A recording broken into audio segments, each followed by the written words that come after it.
Hi, I'm Scott Martin from Bonsai Matsu, and this is the Bonsai Stuff podcast. This episode of the podcast will be an interesting one because I've just recently returned from a bonsai event in Queensland, up one of our northern states in Australia, called Bonsai Horizons, run by the Bonsai Society of Queensland. And it was an amazing weekend. So I want to have a bit of a yak about that, all things bonsai, friendship, and some serious talent that we've got here and artistic ability. So I want to have a chat about that. Also want to talk about a few things that were brought to my attention from podcast listeners that approached me when I was up in Queensland, and also talk some technical stuff and focus on one technique, which is the height reduction technique that we can use with our bonsai. So I'll cover off on that, and it should be an interesting session for you. So please stick around and see what happens.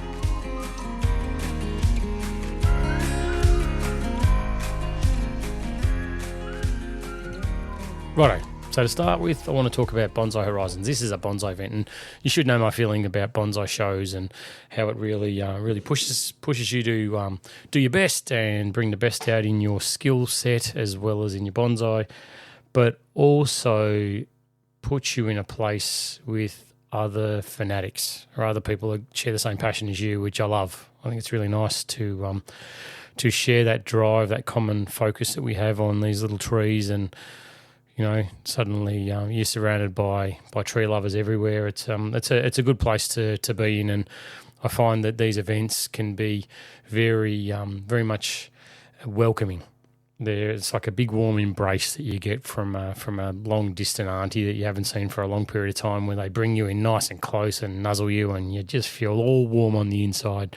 That's what this event was like. It was different from any other event that I'd been involved with, and possibly one of the best that I've been involved with, from camaraderie and relaxed atmosphere and unity, coming together of a lot of different people from a lot of different clubs and a lot of different bonsai clubs involved with a common focus on bettering bonsai and building knowledge and wealth of information and also that link between people and places. So I found it to be extraordinary, to be honest, and it's the only event that I've been involved with where, when you're acting as a demonstrator and you're styling a tree, someone walks up partway through the demonstration and passes you a beer.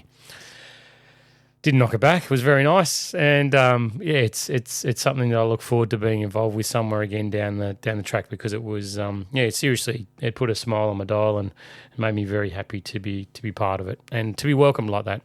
And to anyone that's listening that came along to Bonsai Horizons, especially, God, some people drove some serious Ks to pop in and say good day. 4-hour odd drive. It's honestly, hand on heart, it's greatly appreciated, and thank you for everyone that reached out at the event and said that this podcast does something positive for them, for themselves and for their bonsai, because that's exactly what it's intended to do. It's not meant to turn over cash registers. It's meant to make you guys and gals happy and make you get your bonsai tools out and spend some time with your trees, because there's a lot that we get out of it, as I've talked about many times before.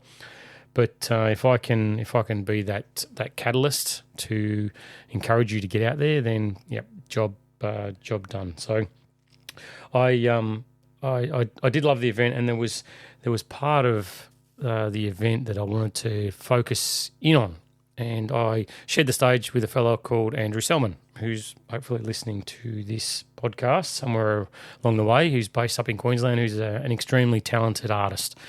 And I call him an artist because what I wanted to talk about was he did this he made a man-made rock which stood near enough to sort of 800-900 mil high, and it's quite big and robust and got this beautiful coating on it. It looks genuinely like a rock, and he designed it purely for a demonstration purpose, and it got to be used over this weekend. And he put together a juniper rock planting with these things, where he'd grown these junipers specifically for this purpose, and they were styled, and there's a bit of a delay there because of one thing or another in the way the world stopped turning for a while there, but he finally got to put it all together, and it was incredible. It really, for me, it was probably one of the highlights of the weekend, because you got to see true artistic talent used, and it made me think that that's something that we can all use. And you don't need to be someone who can,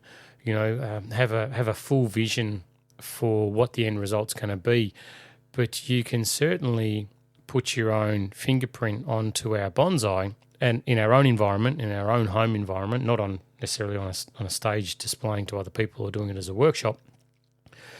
But that use of artistic talent with our bonsai is really super important. I bang on a lot about the horticultural side of bonsai, because that's fundamental. That's the core. That's the crux of strong, healthy trees that are going to outlast us. But the artistic side is so important. It's the other side of the coin that I don't push a lot, and I don't promote, because it is very personal. But I want to encourage everybody that's listening to this to use that artistic flair that you've got, that's built inside all of us, that you may not have discovered yet, or you may not fully acknowledge for one reason or another, but it's there. It's definitely there, and I think that you should draw upon that when you're working with a tree, and not look to mimic or replicate or anything like that, but put your fingerprint on it, so it's something that you can sort of go, yeah, you know what, that is mine. That's exactly mine. I had a class over the weekend, just yesterday, where we were talking about pruning practices and clip and grow and growth habits and all that sort of stuff, and we talked about wiring and how we can use that horticulturally to make branches get more sunlight and increase the strength of the tree, and allow it to photosynthesize more efficiently and stop branches from dying. And then we talked about it in the artistic side of things, and the comment was, I thought we just followed a pattern when we prune these things, like when we shaped them. There was a formula that we used, and it was sort of like, oh no, it might feel like that at the start, but the artistic flair that we've all got within the horticultural constraints of, trees being able to live and photosynthesize and do what they've got to do, the artistic side of it, the artistic flair, is where we create these unique bonsai that, might look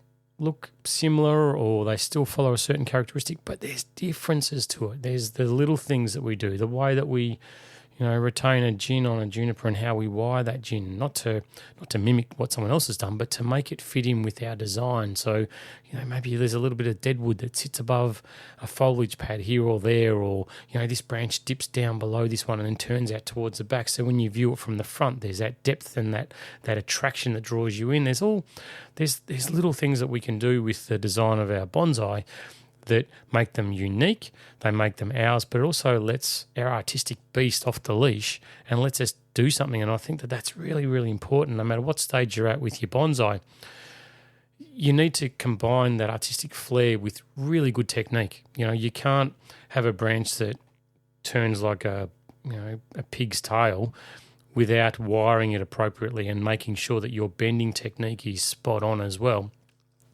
But you still want to develop your skills and work within your current skill range to be unique with what you do with your bonsai. So it's a yew tree. You hear it all the time when you go through shows or whatever. Oh, that's a such and such tree. Or yeah, that one that was made by such and such, and now it's owned by whoever. But try for yourself to get a yew tree. So somewhere down the track, 10, 20 years. 1 year down the track, 3 months down the track, whatever it is, whatever the time frame is that you're going to work to, make it that someone turns around and goes, oh, that's one of your trees, that's your style. Like if you jump on the internet, you'll often find that a lot of bonsai artists follow a certain parameter with their own trees. I know I do, and it's not a negative thing at all, but I know when I go to bonsai shows or I see photos of exhibitions, we had a reasonable good size bonsai exhibition run over the weekend here, and I was flicking through photos on social media, and I went, oh, that's a such and such tree. Oh, that's a such and such tree, because you develop and refine your techniques, and it's often hard to break that mold. And that's what I really enjoyed about this Bonsai Horizons thing, because what Andrew had done wasn't something that I would do, and it made me go, wow, You know, it was like, that's incredible. And the way he broke it down, nuts and bolts, it was presented in such a way that, hey, this is achievable for anyone. We could all do this, and this is how you do it. It wasn't like, well, I've made this, but I can't tell you how I did it. There's a secret to it. It was like he was so forthcoming with all the information about how he did it, and there was questions from the floor, and he would answer them, and it was like you could see a few light bulbs going on around the place where people were like, yes, I can have a crack at this and do it myself. So, no, hats off to Andrew, and if you don't follow him on Instagram, then you should, because he's a talented bloke who's got a lot of skill and a lot of information to pass on as well. But you know, these coming back to the Bonsai Horizons event, you know, there's people that I was involved with heavily. Glenn and Brad, if you're listening, guys, thank you very much. Awesome show. The amount of work that you guys have put in was spectacular, and thank you for having me involved. And yeah, shout out to any other bonsai clubs. I've got a bucket load of bonsai travel to future events, which I'll talk about as well, openly and honestly, like I have this Bonsai Horizons. But any other bonsai clubs that want my involvement, yeah, please reach out, because I love them. I think anything that I can add along the way to these things in the smallest form of passing on inspiration or knowledge or whatever, then yeah, I'm up for it, because I love the bonsai community, I love the bonsai world, and I think that we can all grow and share with each other.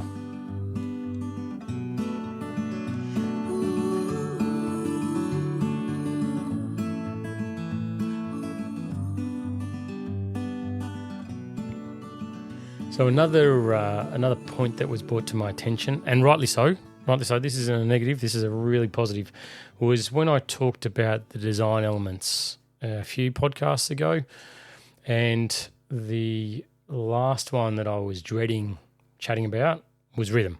Least liked, you know, because it was that metronome type scenario, bang, bang, bang, bang.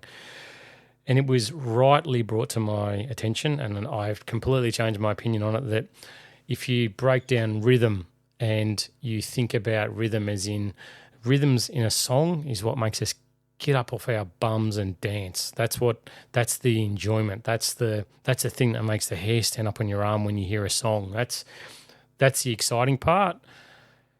That's what rhythm should be exactly with our bonsai as well. It should be the exciting part. The rhythm, the reason to stop and look at a tree can be the rhythm that's applied to that bonsai. So it's not a boring, tedious, you know, pattern that's followed. It is exciting, and I 100% stand corrected that I'm glad it was brought to my attention, because as soon as it was explained to me with that approach, I went, yeah, you know what, you are right. And I thought about it a lot afterwards, and I kept thinking, no, hang on, no. And I went, you know what, buddy, you're wrong. You know, you've approached it the wrong way. You've had your blinkers on. You've thought about it in a negative light. You know, take those blinkers off, look at it from a different perspective, which I think can be a real positive for everything that we do with our bonsai. You know, it's a lesson for you that if I've always done it this way, but someone then comes along and says, hey, no, don't do it like that, do it like this. And these are the reasons why. Be open to it. You know, we can all learn, me included. Everyone's listening to this podcast.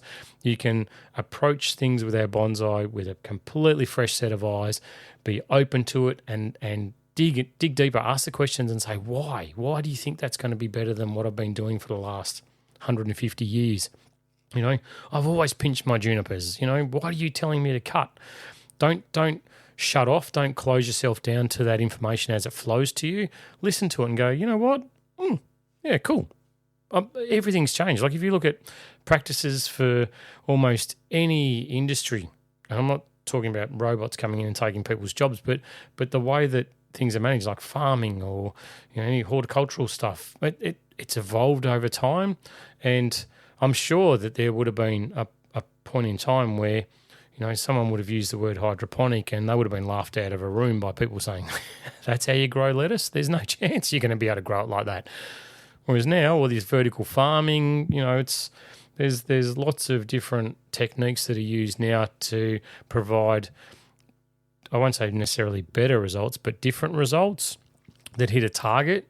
And in bonsai, there's, you know, it just was brought to my attention that I think, you know, it's a reminder to me that I've got to be open with how I pick up on information and how I process that information that's provided to me.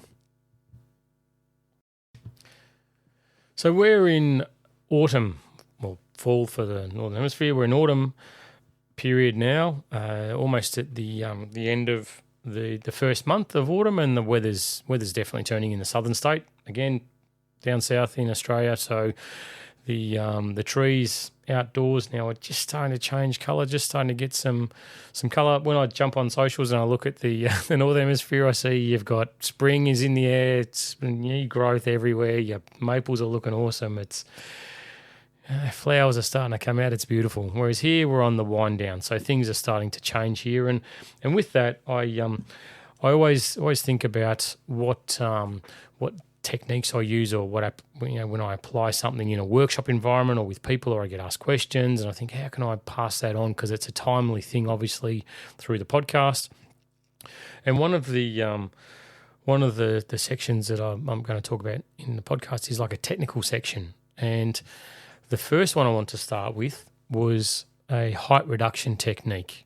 And if you've done bonsai for a number of years, then this might be old hand to you. But if you're relatively new to bonsai, then it'll be something that you can apply. One of the first questions that I pose is, when you're looking at fresh bonsai stock, okay, where's the front? Where's the front of this tree? Like, what do you like about it? Start from the ground, work your way up the base. What do you really like about it? And then, yep, cool, okay, that's solved. And the next is, okay, so how tall do you want the bonsai to be? In your mind, like you don't just take what you've purchased or acquired or you have in front of you and say, well, this thing's sitting at about this big, so it's got to be that big. You look at it and go, well, okay, well, sure, there's a height, a trunk width height ratio that you could use, but it's more intuitive. It's more, some people work heights based on available space, or they might have this image in their head that, oh, no, all bonsai always sit at about, this big. They're always, 20, 30, 40 centimetres, whatever they are. I don't want a tree that's a metre tall, whereas other people look at it and go, yeah, I want a big bugger. Like, I want this thing to be over a metre tall. And it's like, cool, okay. So sooner or later you get to the point where you've grown something, it gets a bit woolly, it gets a bit long, and you need to start looking at your trunk height getting reduced. And the approach for trunk, or for tree or bonsai height reduction, is to consider cutting somewhere back down on the trunk, taking a branch that's there and making it what we call the new leader or the new apex, right?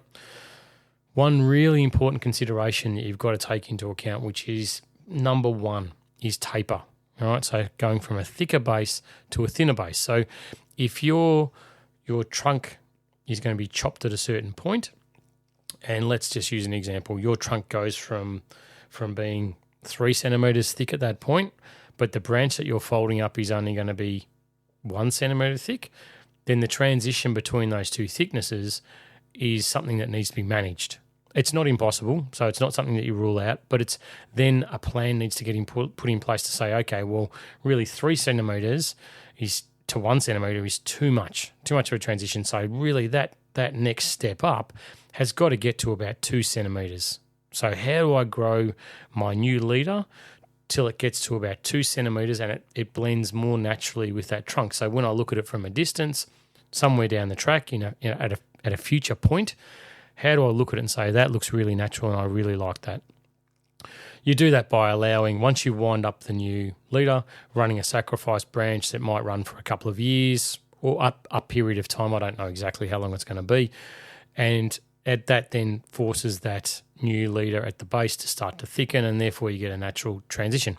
It might be something a bit easier than that. Like, so if you're working with a seedling, something like a whip, you might look at it and go, well, okay, the thing's grown to be a metre tall. I want this tree to suddenly come down to a point where it's about 30 centimetres tall. So then if that's the case, then you'd look for a branch somewhere around the 20 centimetre mark, make your cut, fold that branch up, and then you'd start to get your taper starting to form naturally on that. So the point that I'm trying to make is that the branch that gets folded up to become the leader needs to be one that can transition via thickness to blend naturally via the taper of the new trunk. Okay, so you're cutting down the trunk, you're removing any, consistent sausage thickness sections, and you're folding up a new leader. The new leader then has to go into a plan. Okay, does it need to thicken any more than what it is? If it does, then you start running sacrifices to allow you to get to that point. That's step one. The second thing that you really need to consider when you're creating this new leader is the scar that's caused by cutting the trunk. All right, so if the trunk's only pencil thickness, don't worry about it. Scarring is not going to be a real issue, but anything more than that, and you're going to need to you are going to need to get the new leader so it's at the front of the trunk, so the scar that you're making is at the back. All right, hopefully that makes sense to you. So it's still going to be there, you're still going to have a scar, but it's not going to be first and foremost the first thing that you see when you look at the trunk line that you've created. There's scar reduction techniques which can be used over a period of time, but my advice is always to have that scar around the back of the tree. This is a really common technique that's used for the trunk, that forcing of taper and reducing the height of something. But I want you to also consider, because a lot of people will have talked about this technique and a lot of people will have seen it and a lot of people will have used it, but it's the same technique that you can use for branch length reduction as well. Right? So if you've got a branch that's got too long, it's got too thick, you can come back somewhere along that branch, find the new branch leader, cut back, wire it into the correct direction of the flow of the branch, and try and get that scarring underneath the branch, so it's not something that you're going to see, or around the back of the branch, so it's not at the front. So I'm talking, obviously thicker branches, not the size of your little finger.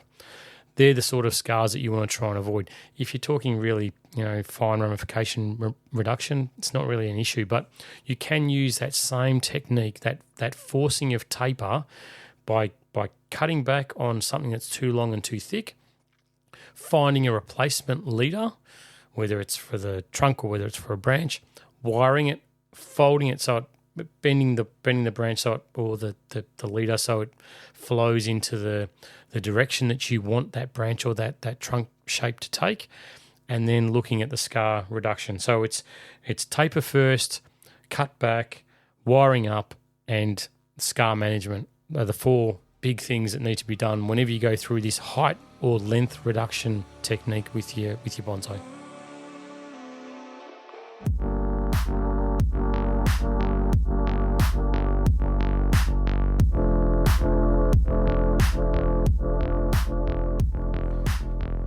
So as we're into the wrap up for the podcast, I was on the plane on the way home from this bonsai event at Bonsai Horizons, and I had my phone out and I was tapping in some notes for myself, a bit of self-reflection, and I got thinking about, obviously what I talked about with the artistic side of things, and then I started, going on about that in my head and thinking, it's great that everyone can be unique. And,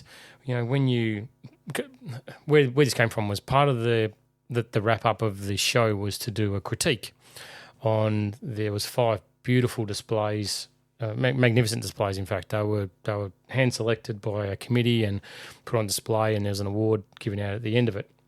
And it was critique sessions, from my point of view, are really nice because I always look at it from the perspective of the artist or the person who's presented the display, and I think, what is it you were trying to achieve, or when you've worked on this particular bonsai, what's your focus been? And I try and put myself in their shoes and not think about it and go, well, this is what I do and that's all rubbish. It's like, okay, so when you've worked on this bonsai, your intention was to have this sort of a movement, this sort of a flow, or this sort of a feel, or whatever it is. And bang on, you've done it. You've achieved that. It's lovely. And then I always try and put in something that, if that's the intention for the person creating the tree, and that's their driver, then what else could I suggest that would help them achieve that? I'd never look at a tree and go, well, I'd cut it off here, and because that's not how I'd style that tree in a million years. That's not what I'd do. And you want to hear what I've got to say, and yours is rubbish. It's no. Well, if that's your intention, then and you wanted to do it like that, then if you just tweak this little part here, or just did this, or the stand was changed, whatever it is, then you can sort of add positivity and reinforce more accurately what the artist's intention is, if you understand what it is. And if you don't, well, then you shouldn't really comment. But that's where it was. And then so I'm getting a long way around coming to what I was thinking on the plane as we're at 36,000 feet. I got thinking to myself that really bonsai is you've got to have a purpose for practicing bonsai. All right, there's got to be a driver for you to practice the art of bonsai, not the horticultural keeping of trees in pots, but the artistic side that I started this with talking earlier. That there's really got to be a purpose for it, and it's okay. Once you know what that purpose is, it might be a creative outlet that you've never been able to achieve anywhere else. Like I know for myself, I'm not a painter. I put me in front of a canvas and it's going to look like stick figures. That's just not who I am. But I feel that when I work with bonsai, I can really hit a target in my head that I can see, and that I can work with structure that I have, or I can look to create structure, or I can look to build things to achieve an end result. Not quickly, but over a period of time, I can put the bricks in place to build the wall that I need over time to make bonsai. And that's my purpose for it. Is I get that real. I love it, the artistic outlet that you look at a piece of raw stock and go, oh, yeah, I can see what this thing's going to be, and it's going to be bloody magnificent. Whereas other people might look at it and go, that's not what I see, but I see this. Or some people go, I don't know what I see, and that artistic side can come and be, you can let it off the leash a little bit and build on it. Anyway, so it's coming back to, what is it you want to achieve with your bonsai, because that should be your focus. And what's your purpose for doing bonsai? And it really came back to what makes you smile, what makes you happy, because that's exactly what bonsai should be. There are competitions with bonsai. There's always a competition, whether you participate or whether you don't, whether you're interested in getting a trophy or an award or not. That's not the point. Bonsai shows are about pushing yourself to a certain level and pushing your trees to a certain level, not for the recognition you get, but for what you get out of it.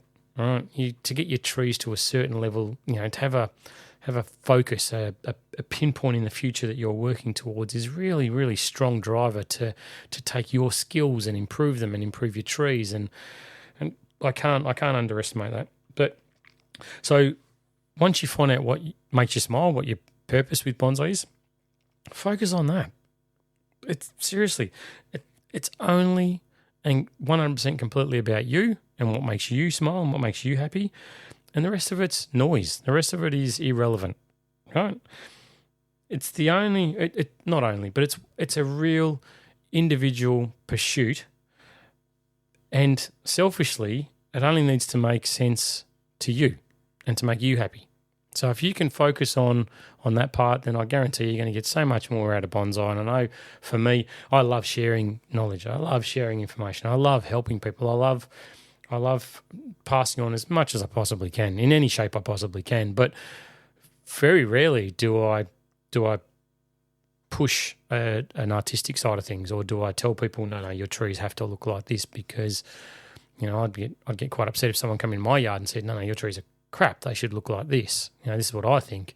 It's like, cool, everyone's entitled to their own opinion, but when it comes to the artistic side, that's really personal. It's like a piece of me being put into a bonsai and being put onto display, and it can be daunting before you've done it, a couple of times, but it's really nice, I think, that that you can see these things and that we've got the opportunity to do it. And anyway, that, like I said, it was just one of my ramblings that I had thinking back about this Bonsai Horizons event, that it was, there's 5 different displays, 5 different styles, and completely unique. And from talking to the individual artists one-on-one with them and finding out, okay, so why did you do this, and what's this about, and what's that? It's like there's so much to it. There's so much thought gone into this that to stand up at the end and go, well, I think whatever. It's like that's just so rude. But I would never do it in the first place. But it's lovely for me to be involved in these things and to have this platform to say to you, you know what, it is about you.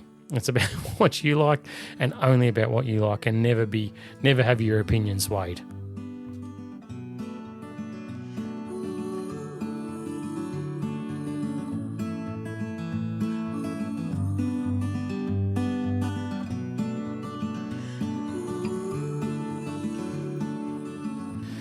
Righto, folks, we're drawing to the end of another episode of Bonsai Stuff.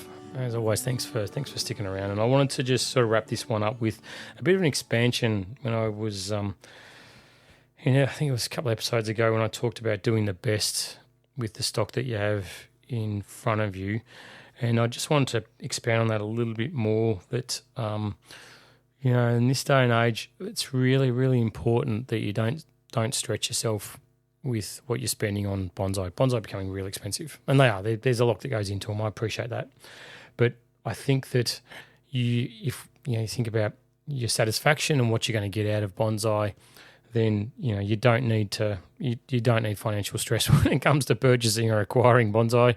And sometimes, most times, a lot of times, it's okay to walk away from something when the price tag's not right for you. That's cool, because I'm sure there'll be an alternative somewhere around the way that will give you what you need, that will make you smile. So I just wanted to say that don't stretch yourself and stay within budget. Not everyone's got an unlimited supply of funds to acquire bonsai. Some people do. Awesome, good on them. Doesn't need to be everyone though, because you can sure as hell get a hell of a lot out of sticks in pots that you put on a path and start developing a plan with. Than something that might cost a mortgage repayment. So stay within your budgets. Anyway, just wanted to cap that one off. So thank you for sticking around. Thanks for always being there. Thanks for reaching out too. Love it. Keep it up if you want to. You know the way to do it, via the socials, as I always say. And if you do see me at an event, please pop over and introduce yourself, because it's really nice to meet people on the other end of me babbling on. And I do appreciate the support that I get from the wider bonsai community, and I'm always going to be here. So take care, and until next time, happy bonsai.